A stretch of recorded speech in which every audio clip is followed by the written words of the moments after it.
Welcome to Peter and Ruffy's Football Show. We're live on PLZ Soccer's YouTube channel. Delighted you could join us as we look ahead to the European matches involving Scottish clubs. We'll discuss some of the breaking stories today in the company of, I'm delighted to say, former St Johnstone midfielder Chris Miller. Also with us, Hugh MacDonald, our esteemed pundit and of course one of the most respected journalists in Scotland.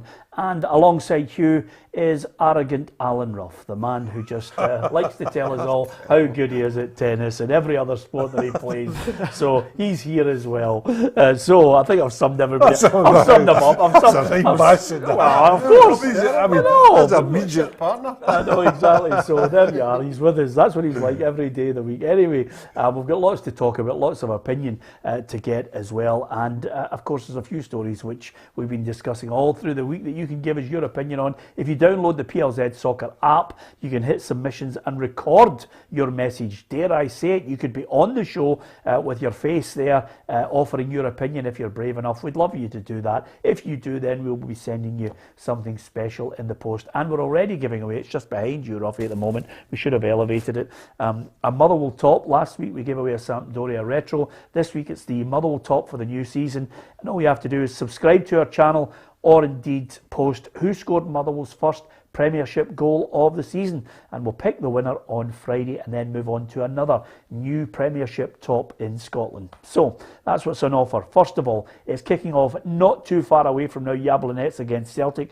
We're going to show you, we're going to discuss some of the points of that game before it kicks off. But Gabriel Antonazzi, our reporter, is looking at all the games we'll be talking about.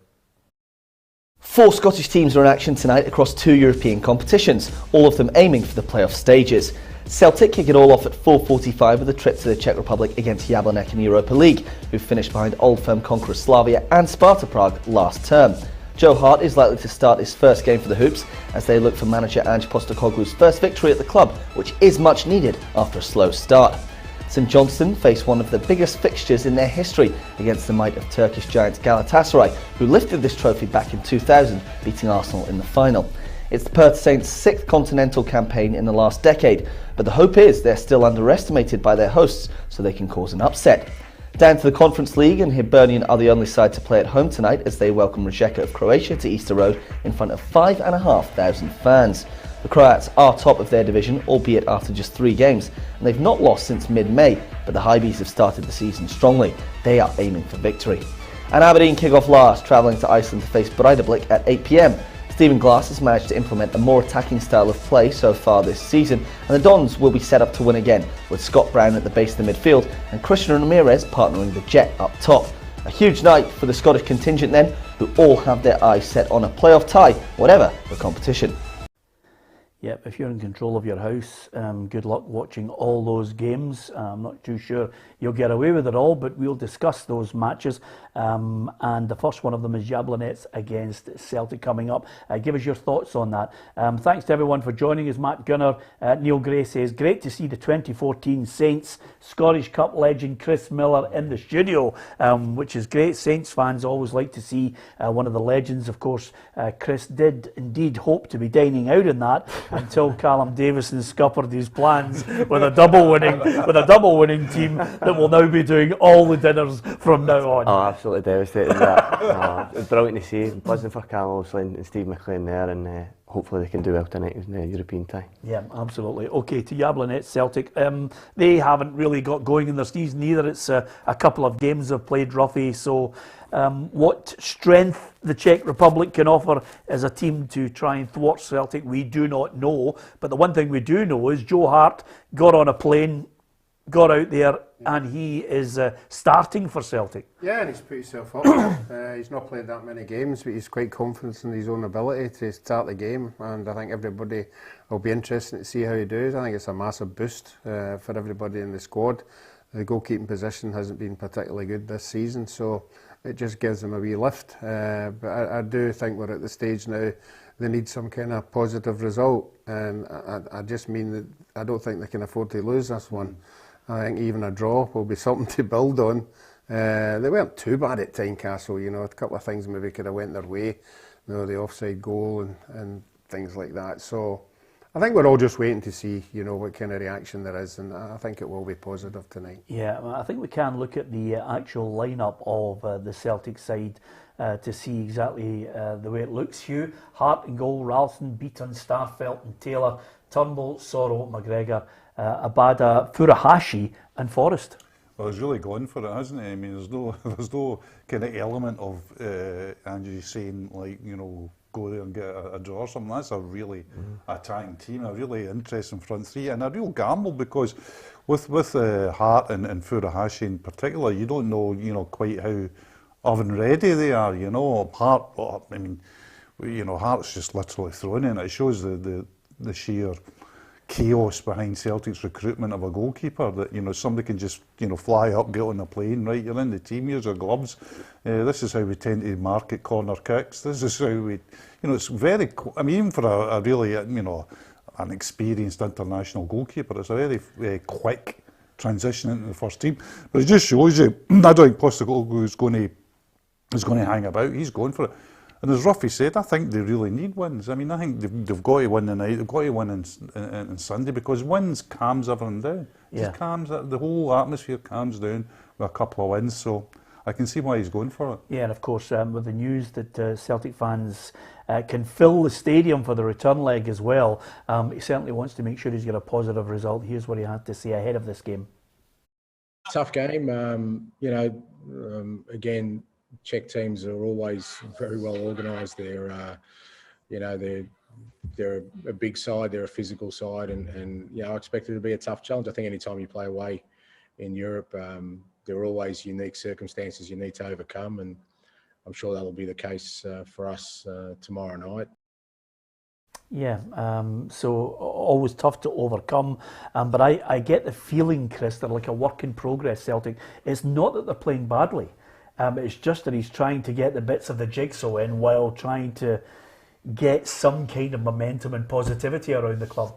Exactly that. It's a transitional period for Celtic just now. New manager, a big turnaround in players. You know, you look at the back line there, you've got Beaton in who's experienced, but Ralston's coming in. There's question marks over Celtic at the back right now. Joe Hart coming in, as you said there, he's not worked with the players before. That's where you look at Celtic's team right now and you think that's where they could be vulnerable, that's where teams could get at them. And you know, Czech teams are going to be well organised, disciplined, athletic, playing at home. They're going to be looking at themselves thinking, we can cause an upset here. Yeah. But that Celtic team's attacking, that front three, the midfield two, Turnbull, if he can get clicking again, I think he started the season a wee bit slow, but there's definitely attacking intent there, and it just shows you what the Celtic manager is all about. And wins change everything. It changes the whole dynamic around the club, where the fans perceive things, and the longer it goes on without a win, the tougher it's going to be for Celtic. Yeah, Ruffy, I think if anything, if I was trying to justify Hart going straight in, I mean, it's desperate measures, but because the other two keepers are just quite simply not up to it. But if anything, the one thing that he might have to his benefit, apart from that vast experience, is Celtic still haven't sorted the back four out. Those balls into the middle are causing chaos. He might be a calming influence, or at least a better shot stopper. Yeah, but as Chris said, you've got to know the guys in front of you. You've got to know their strengths, you've got to know their weaknesses, you've got to know in front of you if a ball comes in, you know the guy who's going, oh, he's going to go and win that. Or he might be struggling there, so I might have to cover for him. So that's going to be a problem for him, you know. But he's a quality goalkeeper. He's 70 odd caps for England. We all know what he can do, you know. And I have to be honest, he's better than the other two. There's no doubt about that. Even though he's not had a lot of games under his belt, but I think all the Celtic fans just want to see him making a save, because nobody else has made a save for a wee while. So that's the confidence. One save would get everybody behind him and also the team. Yeah, with regards to finances, never too far away from talking about Scottish football. Tam has mentioned on our YouTube feed, what's happened to the feed. You're now on YouTube. I pay for Premier Sports, Sky Sports, BT Sport. Now I need to pay for YouTube. Well, Tam, the good news is you don't. It's all free to watch us roughly Monday to Friday. Yes, it certainly is. You know, it's you're ahead, isn't he? He's ahead of everything. You know, he's way ahead of all the other programmes. He's seeing the way forward. Well, they copy us. They copy us. You're right. You lift our lines. They copy everything we're doing. But again, you know, we want to give it free. We want people to join us, tell their mates, subscribe to us. We've got lots of features we're going to be doing. In fact, there's going to be a great feature coming up, I have to tell you, where we're going to be with a certain footballer who's decided to become a fitness fanatic, and you know, I mean, he's doing these press ups with a six pack, takes his shirt off. Now I don't know about you, by the way, but there's nothing worse, Ruffy, than a footballer who takes his shirt off and starts doing pull ups on the big metal bar. I mean, that would do your head in, wouldn't it? Yeah, that's was it. Would he's probably got a wee video of John Collins, just to keep him in check. You know? That'll get back. You'll tell him. That'll get back to him. Actually. Should I tell that? I mean, I did a great feature with John when he was playing with Everton, and because we were pals when he was at Hibs, so he would move down there, and I said to him, I'm coming down to do a wee feature. He's just like you, and I said, I'm going to do a feature with you, and he's got this beautiful house. I mean, he's moved from there now, but this was in Cheshire, and it looked out over the coastline. It was phenomenal. Now remember, John's played for Monaco, and he's now at Everton on their wages. And I said, you know, we'll get you walking, and I'll cover all the shots with wee bits of your career. I've dropped in a few goals, and then he said, no, come down to the bottom. I've got a gym in the bottom of the garden, and I'll push a few bits, you know, in your piece. And I thought, oh, there we go, and there's your 21st century man, you know. I mean, so we're going to do a feature on you, because the good thing about it is, I think you're enjoying the fact that you've got this fitness club up now, and lots of people are embracing it. I think more power to you. No, look, I've always tried to be full of thinking in terms of what you want to do after football. I'm enjoying being part-time at East Kilbride just now, but fitness is something that's been always part of my career, and it's something I think that's helped me have longevity within the game. So something I just took on, and if I gin Peter into it, and we've been working hard. I don't know if you've noticed, I've been quicker doing your running at the tennis, Ruffy. I don't know if you've noticed that yet. I never see what's happening behind me. I'm just focused to see.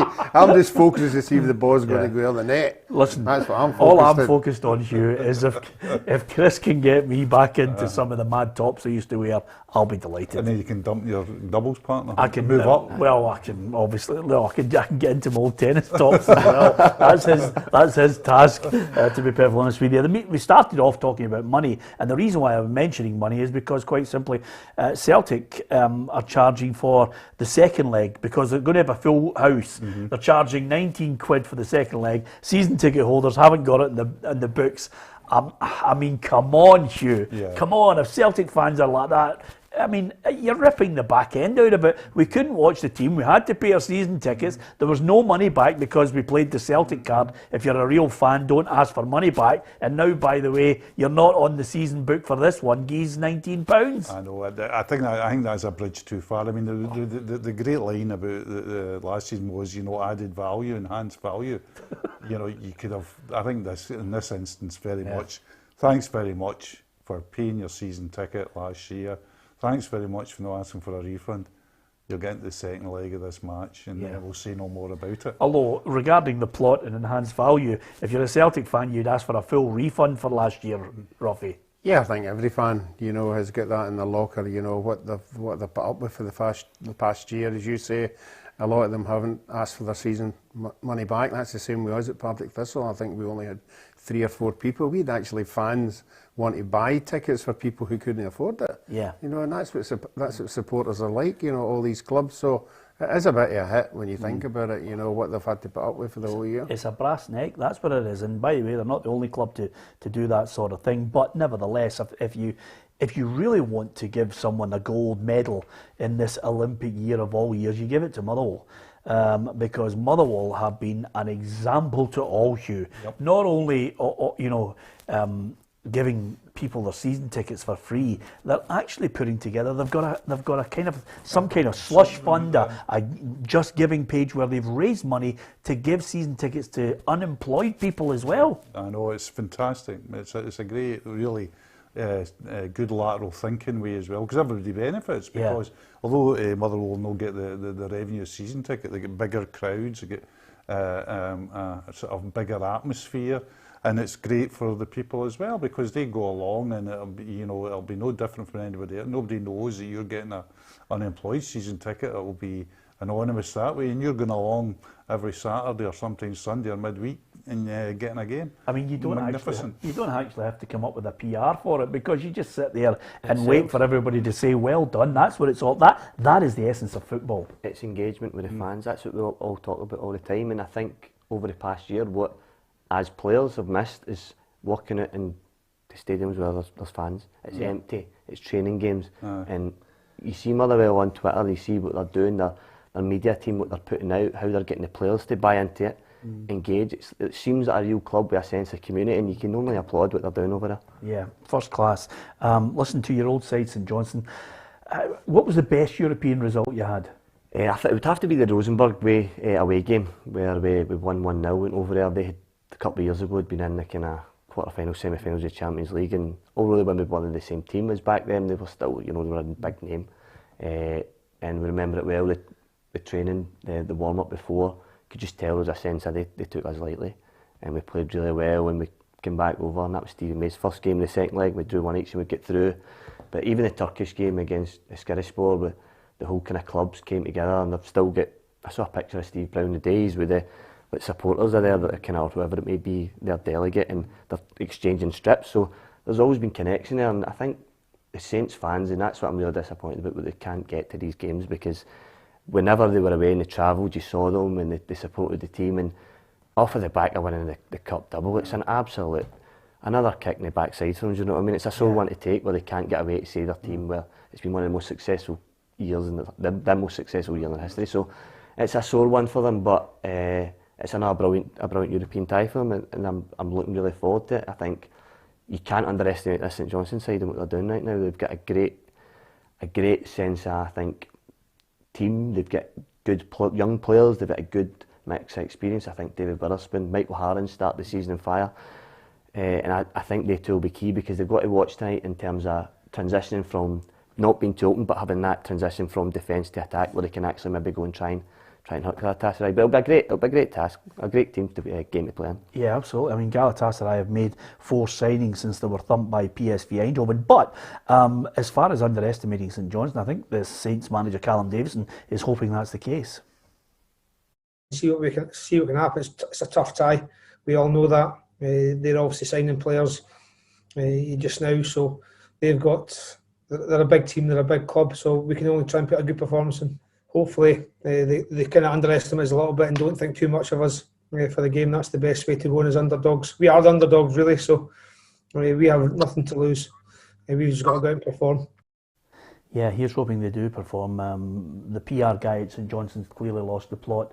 I think it's Mark Guidi. Let's put you in the toilet and you'll do your press conferences from there every week. We've already caned them for it. Don't worry about it, Chris. But they're waiting to try and get through that one, Ruffy, and Randers could be the playoff to get into the group phase. They've had 6 out of 10 attempts to try and get there. And on those 6 occasions they've been playing in European competition, they haven't managed to do it. Out with Celtic and Rangers, the other clubs, I think, I mean, it's tough to say it, but they've been woeful when it comes to trying to get there, and we all know the mitigating circumstances for some. Yeah, but I think you're looking to go into these European games and getting something out of it, because there's a big long season to go. You want to come back, with something positive, something you can hang on to. The players get a wee bit of encouragement, and they say, look, we've done well against that team, why can't we do well at home? So that's what you're looking for. Yeah, here's the predicted lineup, we think, for St Johnstone. Chris, give us a wee insight when you see that starting 11 as to who you like.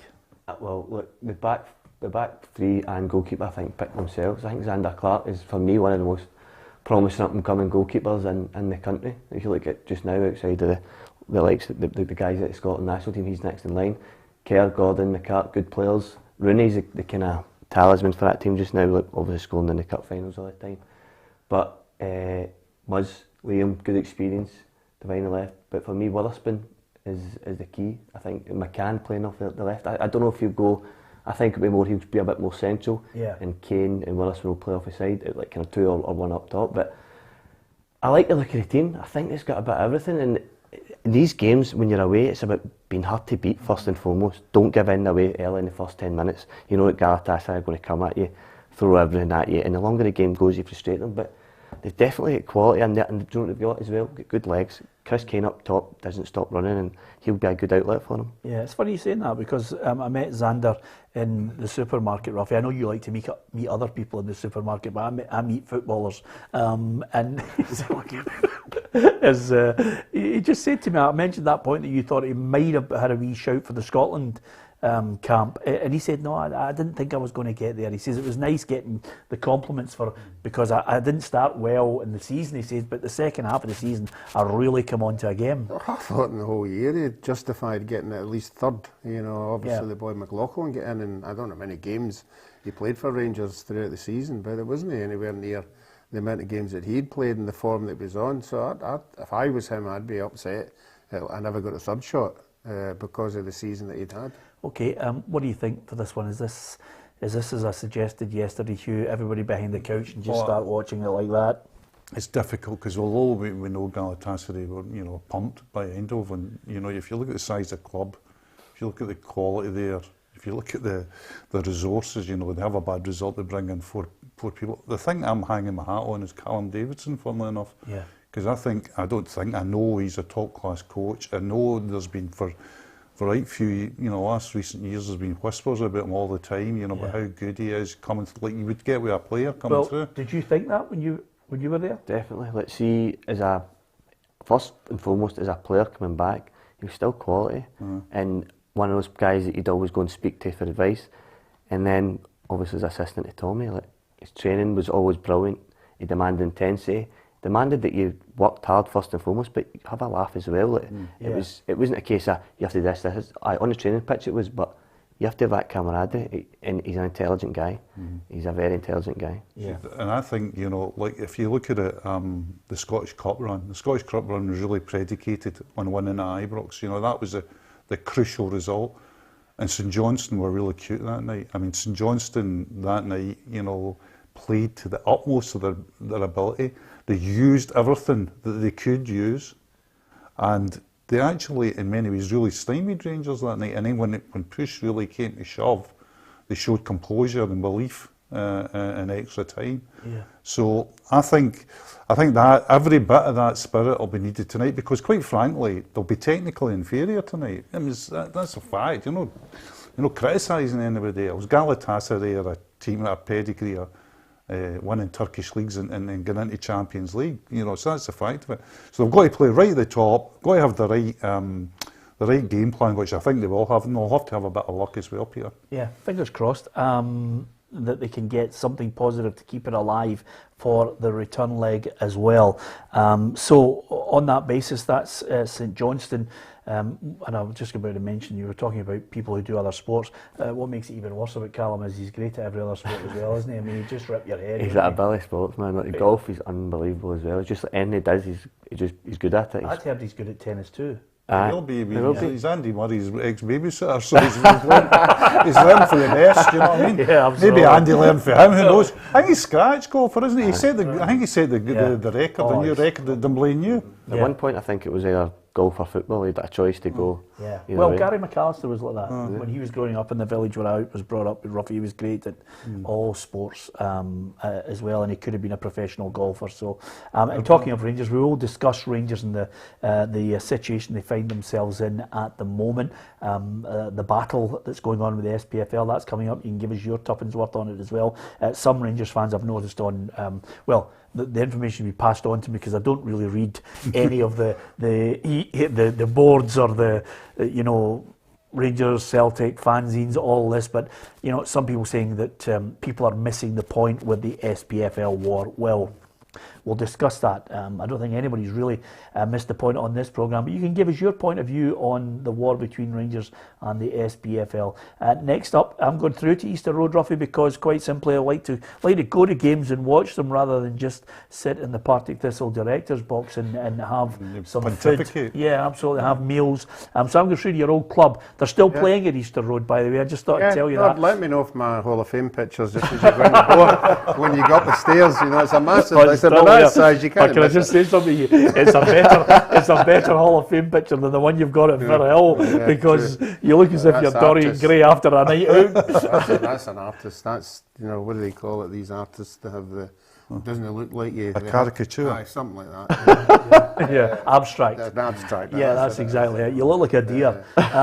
Anyway, Hibs against the Leeds. I think they really need to get something. A 2-0 would be great. You know, I still don't think Hibs and Aberdeen away from home have mastered it yet. You know, so I just think they need something to hang on to. And if they got 2-0, I think that'd be great. Yeah, well, listen, I've yet to see. You know, you're talking about technical ability. This one Croats, tonight, the Croats. I've yet to see a Croat team that's not good technically. Absolutely, and we've made one mistake with the Croats this summer. I mean, I couldn't understand it before the Scotland-Croatia. They're maybe a bit done, and it's just we needed to go and nick another ball in that game to have a chance, because they kept possession so well, and that's the culture of their football, and they're you know, they're the top team in Croatia at the moment, so they'll be quality as well. Yeah. So a really difficult tie for Hibs, I expect. I think if they take in at all out of it, it'll be a great result for them. Yeah, absolutely. I mean, Jack Ross himself says they want to try and,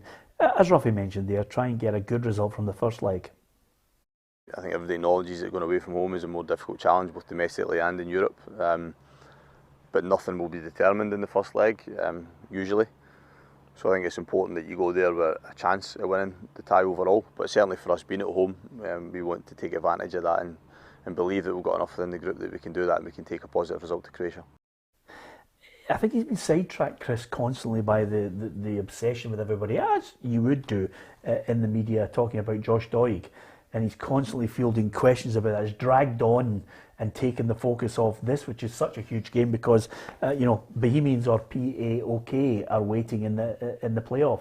No, look, it's anything other than the focus on the game is put to one side, especially a European game. Listen, as you're there playing against a Croatian side, know how good technical. So as a manager, you just don't want anything that's distracted. You try and put it to one side. Obviously, it'll be going on in the background. Everybody will be talking about it, but for you as a manager and as a players, your sole focus is on that game, and then whatever happens after that, you kind of deal with that after. So, no, I know Jack well, and he'll have the players focused. He's meticulous in his preparation, and the Hibs players will know exactly what they're facing tonight. Yeah. Is he not taking the young boy out of the equation? Well, I was going to say, here's a predicted lineup, Ruffy. Tell us what you make of it as far as Hibs tonight. Lewis Stevenson's experienced. Yeah, in the back four, you know, are very, very experienced, you know, but we're talking about a couple of the two centre-halves maybe trying to push into the Scotland national side. So, you know, they've got a bit of quality, a couple of new signings in the midfield, you know, and there is a lot of experience, and we were talking about Nisbet the other night. You've have seen him, you know, he looks a different player since he's come back for the international team in the Euros. He looks a lot more confident now, and they'll be relying a lot on him. So, you know, I just think they need to get something they can really hold on to, because I don't know about Chris, but I always prefer the teams to have the second leg at home. Aye. You know, I think if you get a good result away from home, you know what you've got to do. You know exactly where your home fans, if there is a lot of fans in, you know, can just get you push you over that second leg if you need it. Yeah. J Max says the Dons beat that Rijeka 3-0 away from home a few years ago, but he says I wouldn't know that. Well, they're a changed team, to be perfectly honest with you. So, you know, these teams change, players change, and again, over and above that, to upset J-Mac on this, you know, when the teams change, suddenly their fortunes can change dramatically as well. And we are talking about teams in Scotland who haven't managed to get to the group stages in, 10, 15 years? I mean, it's been woeful. Well, you've got to look at it from the other side. You've got to look at it from the Croat side. Will they be coming to Easter Road in great trepidation? Will Galatasaray be facing St Johnstone with great apprehension? You know, will they, even the Iceland team be looking at Aberdeen? They won't. Yeah. That's a fact. You know, I mean, we can go on about the past. I mean, you can go on past all you want, but things change in football. I mean, at one time, you know, and admittedly it's going by, but one time Aberdeen were beaten Bayern Munich. Yeah. That doesn't really matter. Well, at one time, Hughes, Celtic would look and think, Michelin, that's the next round. Well, absolutely. I mean, but that is the way football's changed, and a lot of it, The two things that's changed. One thing is money that's changed, but that's what Galatasaray have. They've got money. They get beat 4 players in. But other teams as well have got players coming through. The Croat, we can't be sure about that team tonight until you watch them. I'm going 2-1. What about you? I'm going 1-0 Hibs. I'll go 2-0 Hibs. 2-0 Hibs. You just want to stay in that Hall of Fame, don't you? I think you've got to try and be positive. 1-0, I'd say. And I think Jack Ross would be delighted if he won 1-0 tonight. Yeah, okay. You can be positive. We'll try and be realists on this situation. I hope they don't lose a goal, but I've just got a sneaky feeling. Anyway, let's find out later on today. I'm going to go through to that game. Always good to take a wee trip through to Edinburgh, Hugh. It's just a magnificent city, and even when he played for him, he didn't even live in the city. I mean, I lived whap bang poof right in the middle. It was magnificent. I heard you were in the middle, that's why. That's fair, Ruffy. That's fair. Breidablik against Aberdeen. Now, Aberdeen will be the eventual winners of this tournament because the whole city is buzzing. Well, I love that. I think that's great. Why? I mean, people always say, "Oh, fans just keep their feet in the ground." Why should they? The whole thing about football, being a fan, is just living in hope, living with a bit of excitement. Going, look at St John's. I mean, that was the minor tragedy of last season. Being a St Johnstone fan and not getting to 2 cup finals. But winning them raises you up again. So I mean, that's what it's all about. And why Aberdeen fans have rightly or wrongly, that's another programme. I've gone through a couple of years where they've just not been enthused with what was going on at the club. Now, people might say, "Oh, you're over-enthused," but I'd rather have it that way. Yeah, absolutely. Listen, here's the predicted lineup that we think will play in the game, and you can understand why the Aberdeen fans are thinking to themselves, not only have they got a bit of experience in there, they've got young players, and they've got a couple of players that they've managed to get a hold of that might change the mentality at Pittodrie. Definitely. Look, I don't care what anybody says. Like, Scott Brown's a leader, a winner, been there, done it. Massive for any team, and I think I was talking to somebody about it the other day. Sometimes you make a club too long.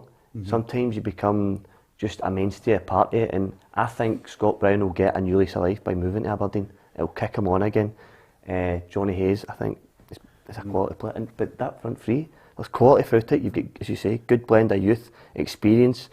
They look as if they're trying to play attacking football, which is what you want. And do you know what I love? See the confidence, as you're saying, and the self-belief. You don't win anything in any sport if you don't believe in yourself. Yeah. So, I know the old football line cliche is, you try to manage expectations, but behind closed doors, you've all been there. It's you're talking yourself up. We can win this game. We can win this game. And I think sometimes you need a wee bit more of that. And there's nothing wrong with saying it. So what you end up with, egg in your face, but you're putting it out there. You're positive. That's why you're What is wrong with that? I always see every time I went to Wimbledon, covering Wimbledon. The first question to Andy Murray at Wimbledon every year, Peter, was, "Can you win Wimbledon?" That's before he obviously won. What else do you think I'm here for? Yeah. What's he turning off for? Of course he thinks he's maybe number 3, 4 in the world. Of course he thinks he can win it. There are certain situations, Ruffy, when you're standing there and you look across and you see Zico, and then you have a wee look and there's Socrates looking absolutely magnificent, and then you think to yourself, and there's Serginho and he's their worst player. And Janino cuts in for the right hand side and lobs you for 20 yards and Yeah. you go, "Oh boy, Dumbarton never done that." No.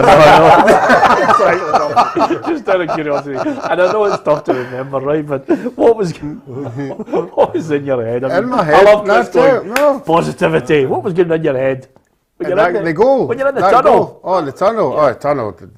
I used to love the tunnel, because everything that goes on, and you're right, they're standing there and they're yellow strips and they're all 6'4" and tanned and everything, and Good looking. we're all white. I know, good looking guys.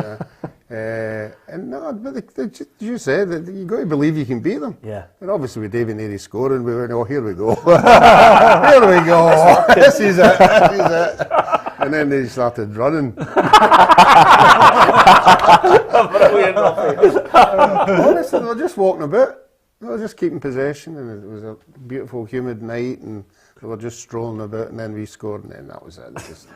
They just decided, here we go. How long have we got left? I know. I mean, they were fantastic. I forgot to mention Falcao. He was a player as well. They picked up pace after they beat us. The games they played after us, they were a joy to watch. They were a joy. And listen, that's the thing about it. You're right. I love the Aberdeen confidence. No surprise they're going to offer Ryan Hedges a new deal. He's been the one player that I've looked at and I thought, I like him. Last year, the games I saw last year, I liked he'd a wee bit about him. He could drive, he could cut, but he got in about people as well. He wasn't just this wee guy. It was nice in the football, nice football and that. He's got a wee bit of devilment and been impressed. I think Pittodrie's going to be mobbed roughy next week. The only thing I'm worried about is the two centre halves. That's a makeshift centre half. Where's the centre halves? Well, can I tell you something? Get rid of Ash Taylor, who was just, he does what it says in the tin, heads the ball out, kicks it away far. But I think they've got a problem at centre half, Hugh. I think there's and I don't want to be, in any way derogatory towards the boy.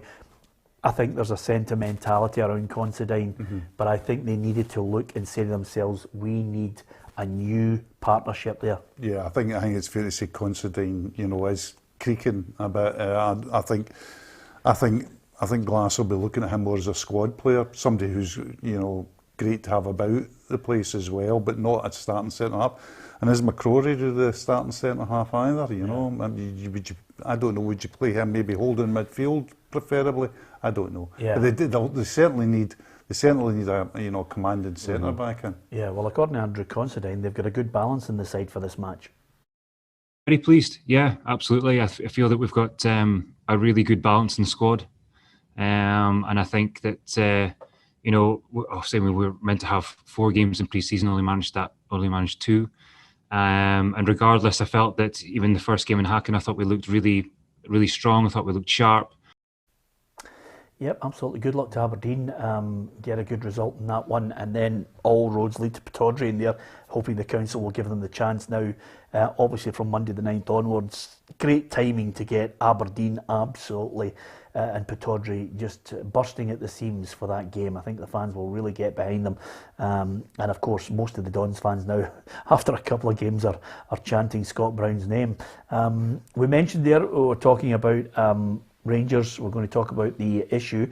The issue here are 3 or 4 points that Stuart Robertson has brought up, questions that he wants answered with regards to were they aware, and I think these are answers that we will obviously, hopefully get to the bottom of shortly, Hugh. We've been talking already, you've mentioned, we've all discussed the motivation behind Rangers' stance on the SPFL. There's a real wedge between them and the Neil Doncaster. And they were battling each other last season. And that prompted, I think, the SPFL to say, cease and desist from the allegations that you're making. So I think they were quickly backed into a corner to stop some of the things they were saying.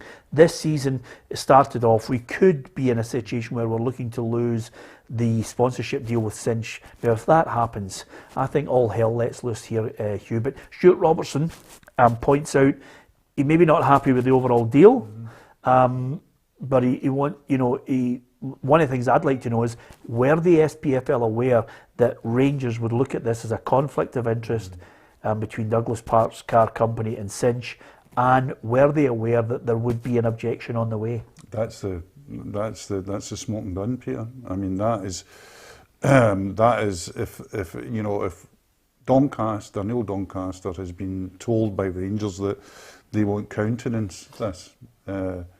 You can't go ahead and announce it without, coming to some agreement with Rangers pre-announcing it. If they stated that. If they stated that. Yeah.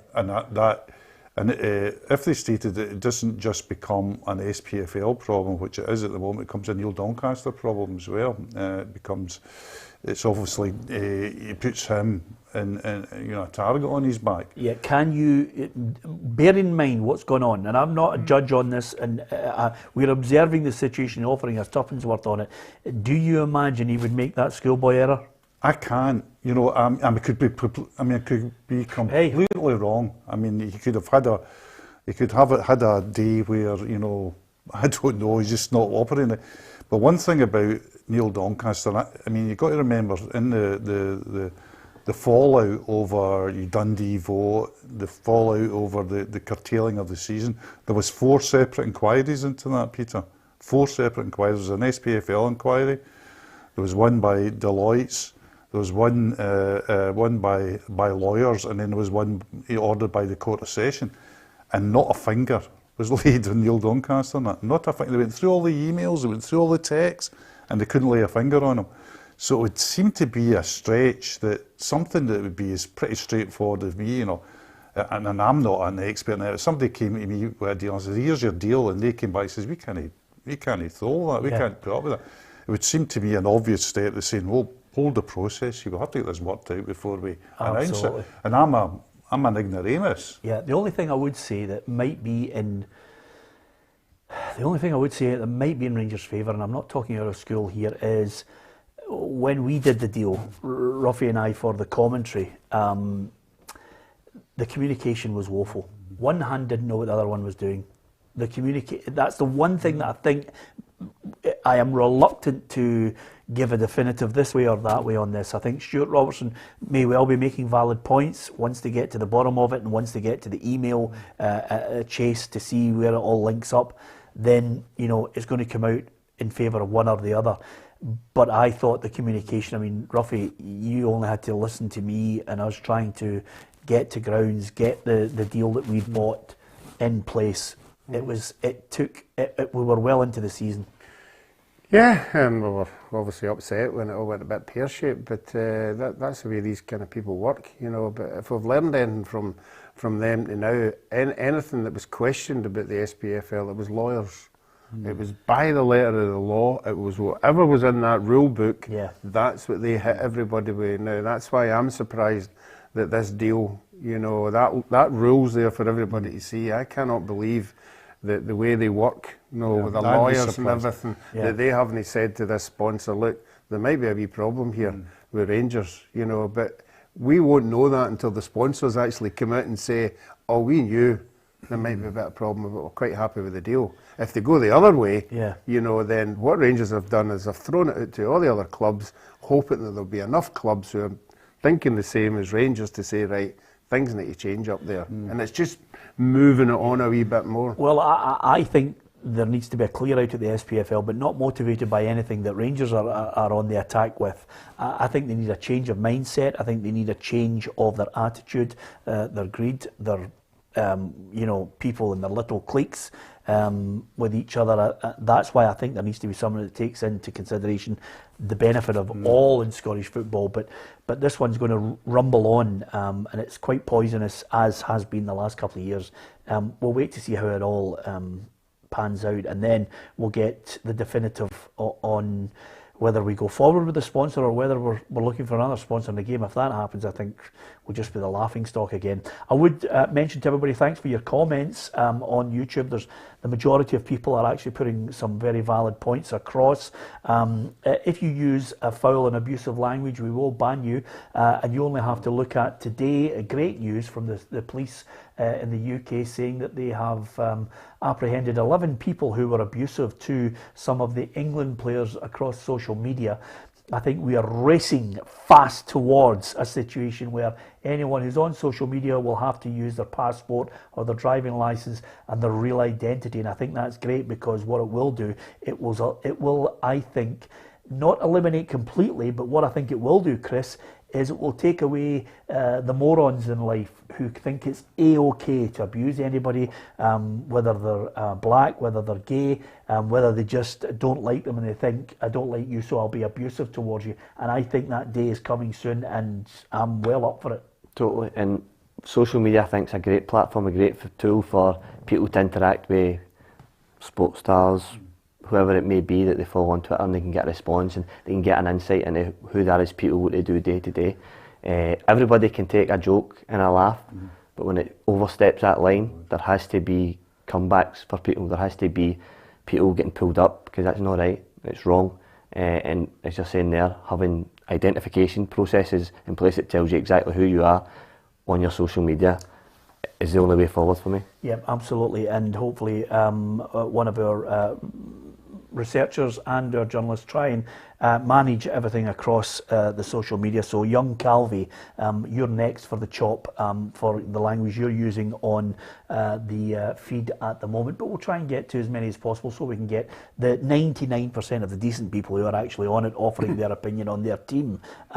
So, thank you very much to all the half-decent people who offer their tuppence worth. Just before we go, great to see you, Chris. You've still got that 1 year at East Kilbride. Are you feeling the pace of it, or are you enjoying this lease of life? No, I'm really enjoying it. I spoke to a lot of people when I left Morton there at the end, and even Gus and Andy, they were saying to me, look, you still need to keep playing.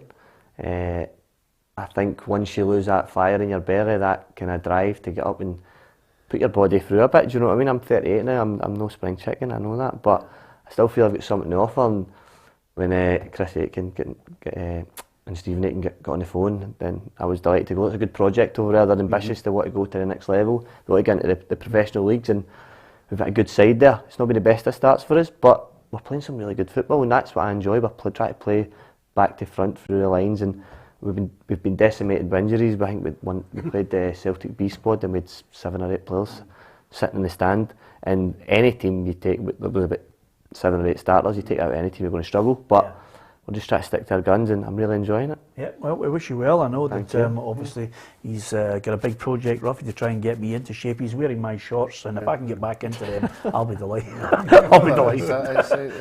It's a Charlie Miller Mark too. You know, when he's playing, you know, we played them pre-season and he came on the part, and you know, as soon as he looked up, you went 40-yarder coming left to right. Brilliant, Chris. We wish you well. It won't be the last time you're on the programme. We'd always like to get your opinion, and of course, Hugh and Ruffy will be back with us on the Tuesday, which is Thursday. Thursday's your normal. So be back with us on that. Great to get his opinion. Fingers crossed that the Scottish clubs do well in European football. I'm not going to wait any longer because obviously the Celtic's on the telly, so there's no point in us staying on and depriving you the chance to watch Celtic if that's your bag. But the other clubs will certainly be watching them. I'll be off to Easter Road, and let's keep our fingers crossed that it all goes according to plan. Thanks to Chris, thanks to Ruffy and Hugh, and especially to you. Don't forget to download the PLZ Soccer app. We'll be back tomorrow 4 o'clock live on PLZ Soccer's YouTube channel.